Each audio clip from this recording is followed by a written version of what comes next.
Hi hello friends, welcome back to my YouTube channel. ನೋಡಿ, ಈ ಒಂದು ವಿಡಿಯೋದಲ್ಲಿ RRB JE ಏನು ಒಂದು ಹುದ್ದೆಗೆ ಸಂಬಂಧಪಟ್ಟಂಗೆ ನಾನು ಇಂದಿನ ಒಂದು ವಿಡಿಯೋದಲ್ಲಿ ಅರ್ಜಿ ಸಲ್ಲಿಸುವ ವಿಧಾನವನ್ನು ತಿಳಿಸಿದ್ದೀನಿ. ಆ ಒಂದು ಹುದ್ದೆಯಲ್ಲಿ ನಿಮಗೆ ಒಂದು ಫೋಟೋ, ಒಂದು ವೈಟ್ ಬ್ಯಾಕ್ಗ್ರೌಂಡ್ ಫೋಟೋನ ಅಪ್ಲೋಡ್ ಮಾಡಬೇಕಾಗುತ್ತೆ. ಆ ಒಂದು ವೈಟ್ ಬ್ಯಾಕ್ಗ್ರೌಂಡ್ ಯಾವ ರೀತಿಯಾಗಿ ಮಾಡೋದಂತ ಈ ಒಂದು ವಿಡಿಯೋದಲ್ಲಿ ಮಾಹಿತಿಯನ್ನು ಕೊಡ್ತಾ ಇದ್ದೀನಿ. ಅದರ ಜೊತೆಗೆ ಯಾವ ರೀತಿಯಾಗಿ ರಿಸೈಜ್ ಮಾಡೋದಂತ ಈ ಒಂದು ವಿಡಿಯೋದಲ್ಲಿ ಎಕ್ಸ್ಪ್ಲೈನ್ ಮಾಡ್ತಾ ಇದ್ದೀನಿ. ಸೊ ಅದಕ್ಕೂ ಮುಂಚೆ ನಮ್ಮ ಯೂಟ್ಯೂಬ್ ಚಾನಲ್ನ ಸಬ್ಸ್ಕ್ರೈಬ್ ಆಗಿಲ್ಲ ಅಂದರೆ ಬೇಗನೆ ಸಬ್ಸ್ಕ್ರೈಬ್ ಆಗಿ ಪಕ್ಕದಲ್ಲಿರುವ ಬೆಲ್ಲೈಕನ್ನು ಆನ್ ಮಾಡ್ಕೊಳ್ಳಿ. ಬನ್ನಿ, ಈಗ ಏನೊಂದು RRBಯಲ್ಲಿ JE ಕರೆದಿದ್ದಾರೆ. ಈ ಹುದ್ದೆ ಆಗಿರ್ಬೋದು, ಮುಂಬರುವ ಎಲ್ಲ ನೇಮಕಾತಿ ಅಂದರೆ RRBಯಲ್ಲಿ ಏನು ಕರೀತಾರೆ ಆ ಒಂದು ನೇಮಕಾತಿಗೆ ನಿಮಗೆ ವೈಟ್ ಬ್ಯಾಕ್ಗ್ರೌಂಡ್ ಫೋಟೋನ ಅಪ್ಲೋಡ್ ಮಾಡಲೇಬೇಕಾಗುತ್ತೆ. ಇದು ಕಂಪಲ್ಸರಿ ಆಗಿರುತ್ತೆ.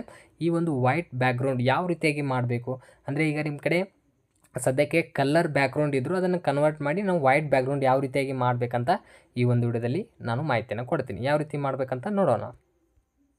ನೋಡಿ, ಮೊದಲೇದಾಗಿ ನೀವು 2 ಆ್ಯಪನ್ನು ಇಲ್ಲಿ ಡೌನ್ಲೋಡ್ ಮಾಡಬೇಕಾಗತ್ತೆ. ಈ ಕ್ಲಿಯರ್ ಸ್ಕ್ಯಾನರ್ ನಿಮ್ಮ ಫೋಟೋನ ಕ್ಲಿಯರ್ ಮಾಡಿ ಕಟ್ ಮಾಡುತ್ತೆ. ಇದು ಫೋಟೋ ಮತ್ತು ಪಿಕ್ಚರ್, ಇದು ನಿಮ್ಮ ಒಂದು KBಯನ್ನು ರಿಸೈಜನ್ನು ಮಾಡುತ್ತೆ. ಅಂದರೆ ಎಷ್ಟು KB ಬೇಕಾಗುತ್ತಲ್ಲ ಅಷ್ಟು KBಯನ್ನು ನಾವು ಇಲ್ಲಿ ಇಟ್ಕೊಳ್ಬೋದು. ಈಗ ನಾವು ಕ್ಲಿಯರ್ ಸ್ಕ್ಯಾನರಲ್ಲಿ ಆ ಫೋಟೋನ ಕ್ಲಿಯರಾಗಿ ಕಟ್ ಮಾಡ್ಕೊಂಡು ಸ್ಕ್ಯಾನನ್ನು ಮಾಡ್ಕೊಳ್ಳೋಣ. ನೋಡಿ, ಇದ್ರ ಮೇಲೆ ಕ್ಲಿಕ್ಕನ್ನು ಮಾಡ್ಕೊಳ್ಳಿ.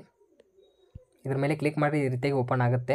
ನೋಡಿ, ಈ ರೀತಿಯಾಗಿ ಓಪನ್ ಆದ ತಕ್ಷಣ ನಿನಗೆ ಆ್ಯಪ್ ಇಲ್ಲಿ 2 ಆಪ್ಷನ್ಸ್ಗಳಿರ್ತವೆ. ಒಂದು ಗ್ಯಾಲರಿ ಆಪ್ಷನ್ಸು, ಒಂದು ಕ್ಯಾಮ್ರಾ ಆಪ್ಷನ್ಸ್ ಇರ್ತವೆ. ಇದರಲ್ಲಿ ನೀವು ಕ್ಯಾಮ್ರಾ ಆಪ್ಷನ್ಸ್ ಮೇಲೆ ಕ್ಲಿಕ್ ಮಾಡ್ಕೊಂಡು ನಿಮ್ಮ ಒಂದು ಫೋಟೋನ ಕ್ಯಾಪ್ಚರ್ ಮಾಡ್ಕೊಳ್ಬೋದು. ಇಲ್ಲ ನಮ್ಮ ಗ್ಯಾಲರಿಯಲ್ಲಿ ಸೇವ್ ಇದೆ ಅಂದರೆ ಆ ಇಮೇಜನ್ನು ನೀವು ಸೆಲೆಕ್ಟನ್ನು ಮಾಡ್ಕೊಳ್ಳಿ.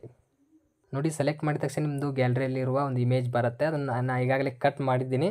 ಅದನ್ನು ಮತ್ತೊಮ್ಮೆ ಯಾವ ರೀತಿ ಕಟ್ ಮಾಡಬೇಕಂದ್ರೆ, ಇಲ್ಲಿ ಕಟ್ ಆಪ್ಷನ್ ಇದೆ ನೋಡಿ, ಕ್ರಾಪು. ಈ ಕ್ರಾಪ್ ಮೇಲೆ ಕ್ಲಿಕ್ ಮಾಡ್ಕೊಳ್ಬೇಕಾಗತ್ತೆ. ಇದ್ರ ಮೇಲೆ ಕ್ಲಿಕ್ ಮಾಡ್ಕೊಳ್ಳಿ. ಇದ್ರ ಮೇಲೆ ಕ್ಲಿಕ್ ಮಾಡ್ಕೊಂಡು ನೀವು ಅಡ್ಜಸ್ಟ್ಮೆಂಟ್ ಮಾಡ್ಕೊಳ್ಬೇಕು. ಯಾವ ರೀತಿಯಾಗಿ ನಿಮಗೆ ಒಂದು ಫೋಟೋ ಕ್ರಾಪ್ ಆಗಬೇಕಂತ ಇಲ್ಲಿ ಅಡ್ಜಸ್ಟ್ಮೆಂಟ್ ಮಾಡ್ಕೊಳ್ಳಿ.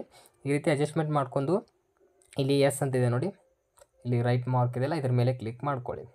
ಇದ್ರ ಮೇಲೆ ಕ್ಲಿಕ್ ಮಾಡಿದ ತಕ್ಷಣ ನಿಮಗೆ ಡೈರೆಕ್ಟಾಗಿ ನಿಮ್ಮ ಫೋಟೋ ಕ್ರಾಪ್ ಆಗುತ್ತೆ. ಕ್ರಾಪ್ ಆದ ತಕ್ಷಣ ಇಲ್ಲಿ ನಿಮಗೆ 4 ಆಪ್ಷನ್ಸ್ಗಳಿದ್ದಾವೆ. ಇಲ್ಲಿ ನೀವು ಫೋಟೋ ಅಂತಿದೆ ನೋಡಿ, ಇದ್ರ ಮೇಲೆ ಕ್ಲಿಕ್ ಮಾಡ್ಕೊಳ್ಳಿ. ಇದ್ರ ಮೇಲೆ ಕ್ಲಿಕ್ ಮಾಡಿದ್ರೆ ಅದು ಕ್ಲಿಯರ್ ಆಗುತ್ತೆ. ಈ ರೀತಿ ಆದ ತಕ್ಷಣ ಕೊನೆಯದಾಗಿ ಇಲ್ಲಿ ಎಸ್ ಅಂತ ಕ್ಲಿಕ್ ಮಾಡ್ಕೊಳ್ಳಿ.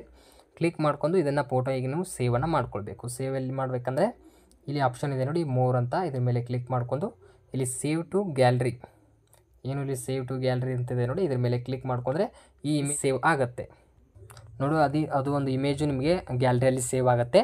ನೆಕ್ಸ್ಟ್ ನೀವು ವೆಬ್ಸೈಟ್ಗೆ ಬರಬೇಕಾಗತ್ತೆ. ಈ ಒಂದು ರಿಮೂವ್ ಬ್ಯಾಕ್ಗ್ರೌಂಡ್ ಒಂದು ವೆಬ್ಸೈಟ್ ಬರಬೇಕಾಗತ್ತೆ. ನಾನು ಡಿಸ್ಕ್ರಿಪ್ಷನಲ್ಲಿ ಇದನ್ನು ಲಿಂಕನ್ನು ಕೊಟ್ಟಿರ್ತೀನಿ. ಇದನ್ನು ಓಪನ್ ಮಾಡ್ಕೊಳ್ಳಿ. ಓಪನ್ ಮಾಡಿದ ತಕ್ಷಣ ಏನು ಮಾಡಬೇಕು, ಇಲ್ಲಿ ನಿಮ್ಮ ಒಂದು ಫೋಟೋನ ಇಲ್ಲಿ ಅಪ್ಲೋಡ್ ಮಾಡಬೇಕು. ಇಲ್ಲಿ ಅಪ್ಲೋಡ್ ಇಮೇಜ್ ಅಂತ ಇದೆಯಲ್ಲ, ಇದ್ರ ಮೇಲೆ ಕ್ಲಿಕ್ ಮಾಡ್ಕೊಳ್ಳಿ. ಕ್ಲಿಕ್ ಮಾಡ್ಕೊಂಡು ಈಗ ಏನು ಫೋಟೋನ ರಿಸೈಜ್ ಅಂದರೆ ಕ್ರಾಪ್ ಮಾಡಿರ್ತಿಲ್ಲ ಅದನ್ನು ಸೆಲೆಕ್ಟ್ ಮಾಡ್ಕೊಳ್ಳಿ. ನೋಡಿ, ಸೆಲೆಕ್ಟ್ ಮಾಡಿದ ತಕ್ಷಣ ನಿಮಗೆ ಆ ಒಂದು ಇಮೇಜ್ ಈಗ ಕ್ರಾಪ್ ಆಗುತ್ತೆ. ಅಂದರೆ ಬ್ಯಾಕ್ಗ್ರೌಂಡ್ ನಿಮ್ಮದು ಇದಾಗುತ್ತೆ, ರಿಸೈಜ್ ಆಗುತ್ತೆ. ನೋಡಿ, ಈ ರೀತಿಯಾಗಿ ನಿಮ್ಮದು ಬ್ಯಾಕ್ಗ್ರೌಂಡ್ ಏನಾಗುತ್ತೆ, ನಿಮ್ಮದು ಕಲರ್ ಇತ್ತಲ್ಲ, ಈಗ ಈ ಕಲರ್ ಹೋಗುತ್ತೆ. ಇಲ್ಲಿ ಏನು ಮಾಡಬೇಕು ನೆಕ್ಸ್ಟ್ ಅಂದರೆ, ನೀವು ಇಲ್ಲಿ ಬ್ಯಾಕ್ಗ್ರೌಂಡ್ ಅಂತಿದೆ ನೋಡಿ, ಇದ್ರ ಮೇಲೆ ಕ್ಲಿಕ್ ಮಾಡ್ಕೊಂಡು ಇದ್ರ ಮೇಲೆ ಕ್ಲಿಕ್ ಮಾಡ್ಕೊಂಡು ನೆಕ್ಸ್ಟು ನೀವು ಇಲ್ಲಿ ಏನು ಮಾಡಬೇಕು, ಇಲ್ಲಿ ಕಲರ್ ಅಂತಿದೆ ನೋಡಿ ಆಪ್ಷನು, ಈ ಕಲರ್ ಮೇಲೆ ಕ್ಲಿಕ್ ಮಾಡ್ಕೊಳ್ಳಿ. ಕಲರ್ ಮೇಲೆ ಕ್ಲಿಕ್ ಮಾಡ್ಕೊಂಡು ಇಲ್ಲಿ ವೈಟ್ ಬ್ಯಾಕ್ಗ್ರೌಂಡ್ ಇದೆ ನೋಡಿ, ಈ ವೈಟ್ ಬ್ಯಾಕ್ಗ್ರೌಂಡ್ ಮೇಲೆ ಕ್ಲಿಕ್ ಮಾಡ್ಕೊಂಡ್ರೆ ಆಟೋಮೆಟಿಕ್ಕಾಗಿ ನಿಮ್ಮದು ಇಲ್ಲಿ ಬ್ಯಾಕ್ಗ್ರೌಂಡ್ ನೋಡಿ ವೈಟ್ ಆಗಿಬಿಡುತ್ತೆ. ಈ ರೀತಿಯಾಗಿ ವೈಟ್ ಆಗುತ್ತೆ. ವೈಟ್ ಆದ ತಕ್ಷಣ ಏನು ಮಾಡಬೇಕು, ಇಲ್ಲಿ ಡನ್ ಅಂತಿದೆ, ಡನ್ ಮೇಲೆ ಕ್ಲಿಕ್ ಮಾಡ್ಕೊಂಡು ಕೊನೆಯದಾಗಿ ಇಲ್ಲಿ ಡೌನ್ಲೋಡ್ HD ಮತ್ತು ಡೌನ್ಲೋಡ್ ಅಂತ ಇರುತ್ತೆ. ನೀವು ಡೌನ್ಲೋಡ್ ಅಂತ ಹೊಡೆದ್ಬಿಡಿ. ಡೌನ್ಲೋಡ್ ಅಂತ ಹೊಡೆದ್ರೆ ಈ ಇಮೇಜ್ ನಿಮಗೆ ಡೌನ್ಲೋಡ್ ಆಗುತ್ತೆ. ಈ ಇಮೇಜ್ ಡೌನ್ಲೋಡ್ ಆದ ತಕ್ಷಣ ಇದನ್ನು ನೀವು ಗ್ಯಾಲರಿಯಲ್ಲಿ ಸೇವ್ ಆಗಿರುತ್ತೆ. ಆ ಗ್ಯಾಲರಿ ಸೇವಿಂದ ಫೋಟೋ ರಿಸೈಜ್ ಅಂತ ಇದೆಯಲ್ಲ, ಆ ಆ್ಯಪ್ನಲ್ಲಿ ಹಾಕಿ ನಿಮಗೆ ಎಷ್ಟು KB ಬೇಕು ನೋಡಿ ಅಷ್ಟು KBಯನ್ನು ರಿಸೈಜನ್ನು ಮಾಡ್ಕೊಂಡು ಅಪ್ಲೋಡನ್ನು ಮಾಡ್ಕೊಳ್ಳಿ. ಸದ್ಯಕ್ಕೆ ಈಗ ನಿಮ್ಮ ಕಲರ್ ಫೋಟೋ ಇದ್ದರೆ ಈ ರೀತಿಯಾಗಿ ವೈಟ್ ಬ್ಯಾಕ್ಗ್ರೌಂಡನ್ನು ಮಾಡ್ಕೊಳ್ಳಿ. ಸಿಂಪಲ್ಲಾಗಿ ಪ್ರೊಸೆಸ್ ಇದೆ. ಈ ರೀತಿ ಮಾಡ್ಕೊಂಡು ನೀವು ಎಷ್ಟು KB ಬೇಕೋ ಅಷ್ಟು KBಯನ್ನು ಕಡಿಮೆ ಮಾಡ್ಕೊಂಡು ಅಪ್ಲೋಡನ್ನು ಮಾಡ್ಕೊಳ್ಳಿ. ಈ ಒಂದು ವಿಡಿಯೋದಲ್ಲಿ ಈ ಒಂದು ವೈಟ್ ಬ್ಯಾಕ್ಗ್ರೌಂಡ್ಗೆ ಸಂಬಂಧಪಟ್ಟಂಗೆ ಮಾಹಿತಿಯನ್ನು ತಿಳಿಸಿದ್ದೀನಿ. ಏನಾದರೂ ಡೌಟ್ಸ್ ಇದ್ದರೆ ಕಮೆಂಟ್ ಸೆಕ್ಷನಲ್ಲಿ ಕಮೆಂಟ್ ಮಾಡಿ ಮತ್ತು ನಿಮ್ಮ ಸ್ನೇಹಿತರುಗಳಿಗೆ ಶೇರ್ ಮಾಡಿ ಅಂತ ಹೇಳ್ತಾ ಮುಂದಿನ ಒಂದು ವಿಡಿಯೋದಲ್ಲಿ ಸಿಗೋಣ.